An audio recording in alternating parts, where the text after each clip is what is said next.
जय बाळूमामा. मामानं बंकापुरात 11 वर्षाच्या मुलीचं प्रेत उठून बसवलं.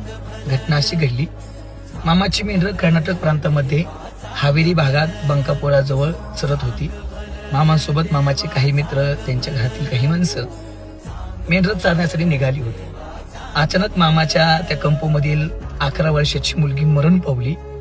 साहजिकच आई वडील, पाहुणे रावळे सगळ्यांनी आरडाओरडा करायला सुरुवात केली, आक्रोश करायला सुरुवात केली. त्यातलेच एक जणांना पळत जाऊन मामाकडे घडलेली ही सगळी घटना सांगितली. मामा गडबडीने त्या घटनास्थळी आले आणि सर्वांमध्ये येऊन बसून मामाला सांगितलं, ऐका, माझं ऐकायचं, कुणी रडायचं नाही, कुणी कालवा करायचं नाही, जणू काही घडलंच नाही असं सगळ्यांनी वागायचं आणि आपापली कामं करायला सुरुवात करायची.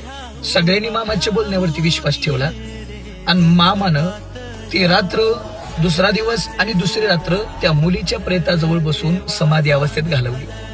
बरोबर मामा ज्यावेळेस समाधी अवस्थेतून बाहेर आले त्यावेळेस सकाळ झाली होती आणि सकाळ झाल्यानंतर मामानं त्या मुलीकडे बघितलं.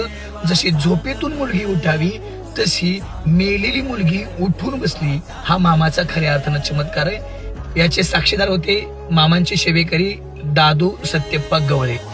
रामकृष्ण हरी. जय बाळूमामा.